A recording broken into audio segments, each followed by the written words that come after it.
Cola di Rienzi, un tribuno malogrado. Los laureles poéticos no satisfacían lo bastante al príncipe de los poetas, que ambicionaba también desempeñar un papel político. Cuando el utópico Cola di Rienzi, un nuevo Arnaldo de Brescia, apareció en Roma en 1347 ostentando el título de tribuno de la plebe, Petrarca fue uno de los más entusiastas admiradores. Separóse de sus poderosos protectores romanos para adherir al demagogo, que les arrebataba el poder a las familias patricias reinantes y restablecía la antigua República Romana. A Petrarca se le arrasaron de lágrimas los ojos al leer la ardiente promesa de Cola de devolver a Roma su antigua gloria. Siendo joven jurista, Di Rienzi dio mucho que hablar. Algunos lo tenían por demente, otros lo juzgaban un genio, pero todos estaban de acuerdo en reconocer que, como orador, no tenía rival. Se le admiraba también por su carácter bondadoso. Era la providencia del pobre, de la viuda y del huérfano. Di Rienzi había nacido en 1313. Su padre era mesonero y su madre lavandera, pero se rumoreaba que la estancia en Roma del emperador Enrique VII en 1312 podía muy bien no ser ajena a su nacimiento. El rumor era falso, pero ejerció una influencia decisiva en su vida. La sonrisa enigmática que se dibujaba en los labios del joven abogado era la del hijo de un emperador.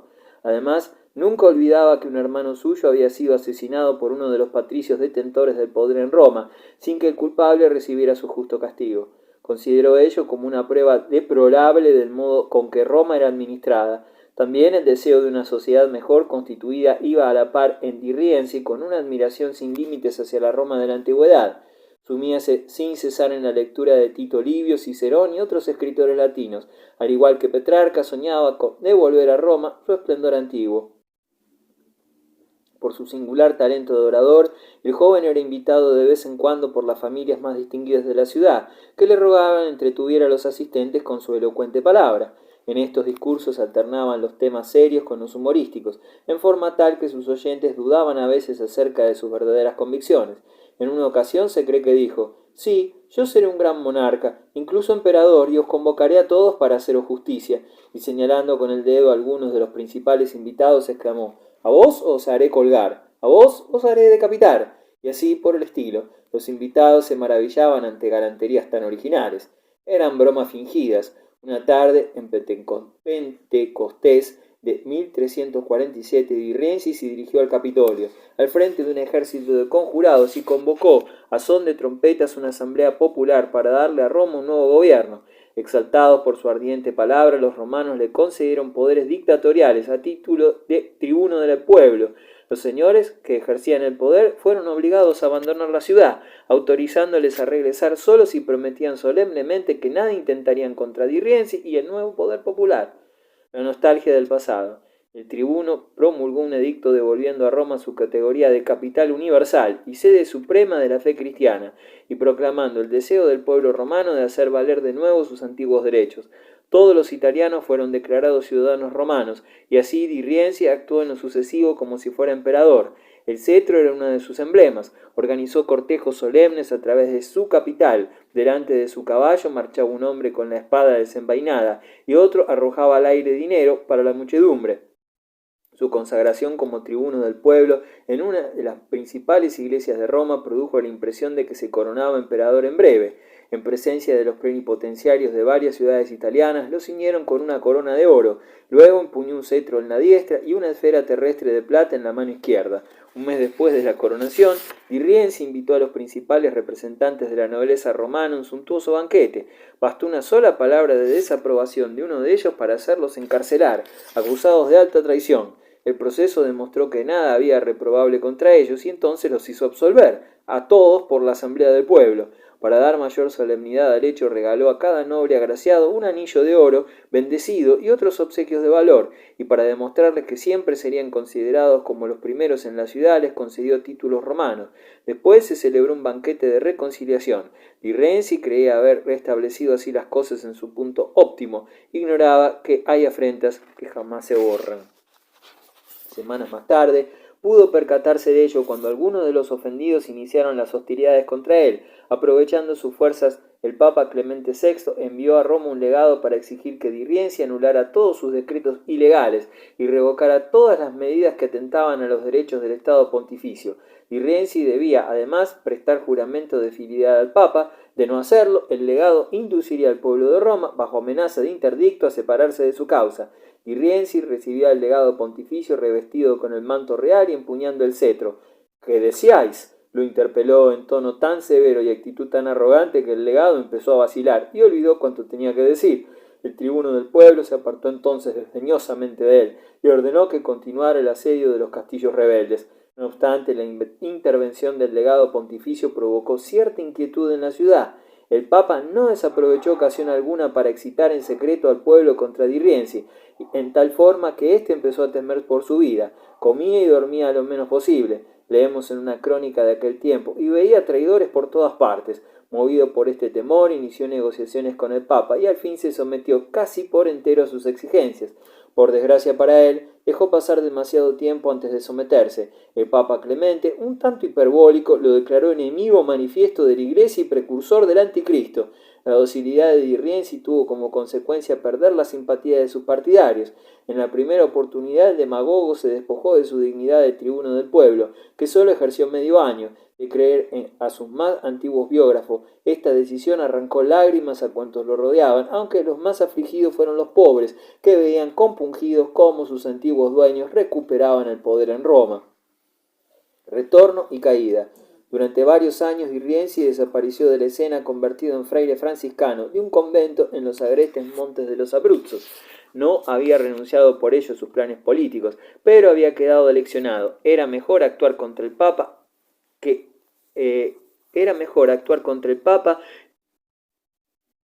con ayuda del soberano de Alemania. A tal efecto decidió ir a Praga y solicitar una audiencia a Carlos IV. Fue recibido, pero encarcelado en el acto, y luego entregado a su enemigo, Clemente VI, en Aviñón. Su sucesor, Inocencio VI, acabó por concederle la libertad y, atendiendo a las súplicas del pueblo de la ciudad eterna, lo envió de nuevo a Roma. Esperaba el pontífice que Di Rienzi, gracias a su popularidad, acabaría con el desorden imperante en esta desgraciada población. El Papa lo nombró senador romano para acrecentar su prestigio. En calidad de tal, efectuó su entrada solemne el 1 de agosto de 1354 entre las aclamaciones de la ciudad en fiestas.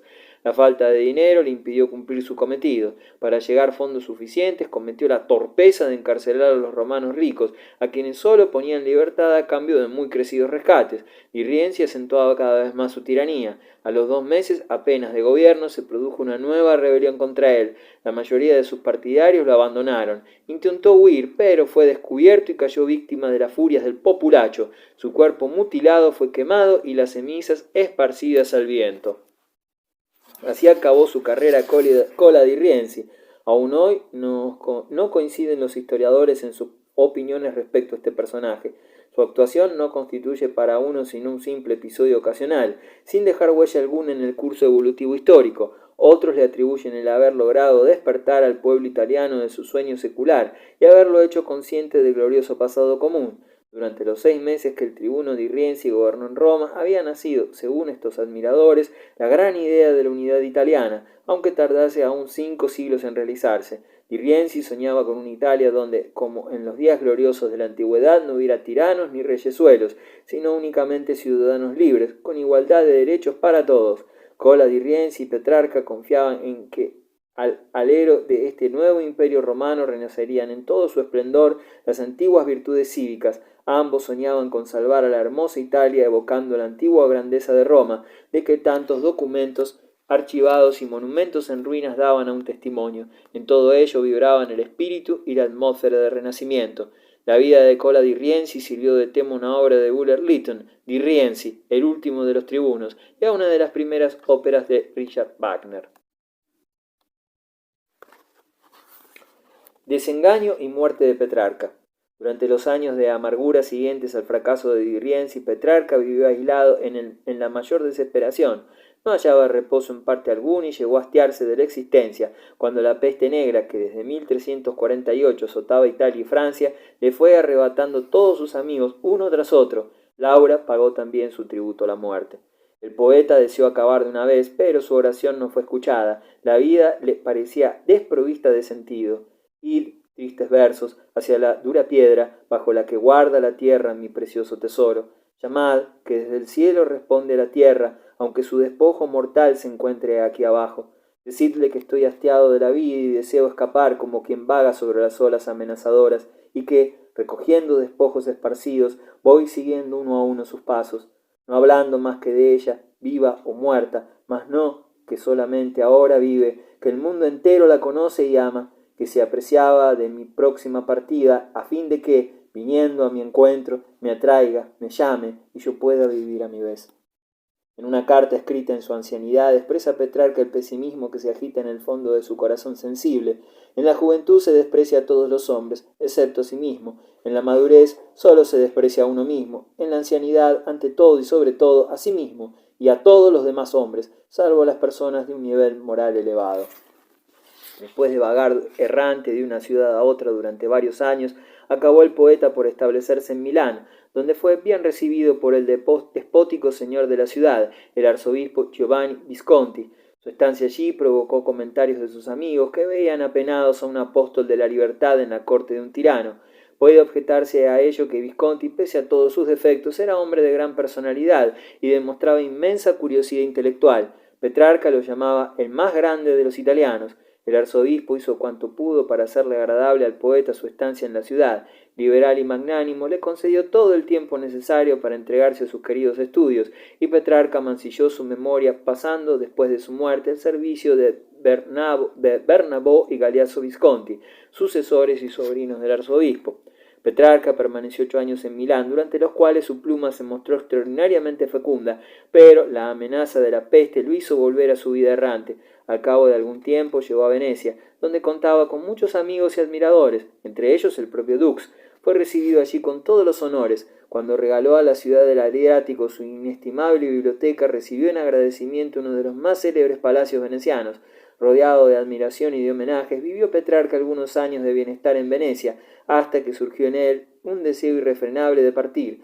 Desde todos los países de Europa lo llamaban amigos y admiradores. Los viajes que el ilustre poeta emprendió en los últimos años de su vida constituyen una verdadera marcha triunfal, pero ello quebrantó su precaria salud. Necesitaba reposo, y ayudado por un amigo pudo adquirir una hermosa propiedad en los alrededores de Padua, donde pasó el poeta sus últimos años, enfrascado en el estudio y en sus trabajos literarios. En su querida biblioteca, acaso apoyado sobre un libro, exhaló su último suspiro en 1374, 2 días antes de su 72º aniversario. Carácter de dos poetas. Las turbulencias de la época hicieron de Petrarca un ser paradójico y contradictorio. Incapaz de decidirse entre el ideal religioso medieval y la pagana exaltación por la vida, fue víctima de este antagonismo.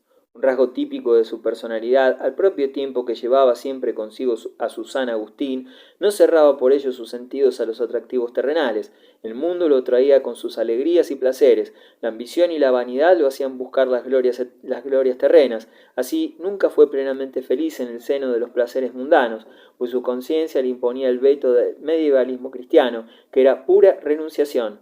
Este divorcio íntimo se acentuó de hecho con el destierro que lo llenaba de nostalgia. Petrarca no era, como Dante, hombre capaz de luchar contra el destino. Su decepción y su dolor se expresaban en cantos de amargura.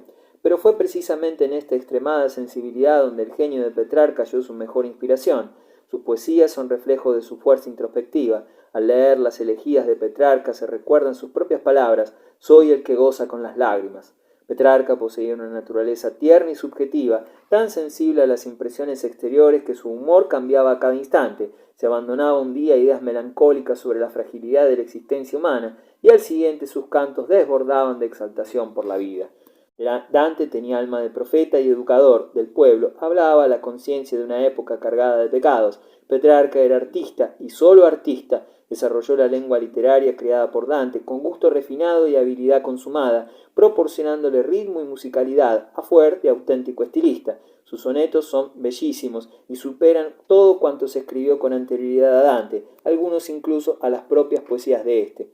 Para sus contemporáneos como para la posteridad, Petrarca ha simbolizado la figura del poeta ideal. Innumerables artistas se han inspirado en su obra. Los imitadores de Petrarca forman legión. El cantor de Laura se vio con frecuencia agobiado por un tropel de malos poetas que venían a diario a suplicarle que revisara sus pobres ensayos poéticos.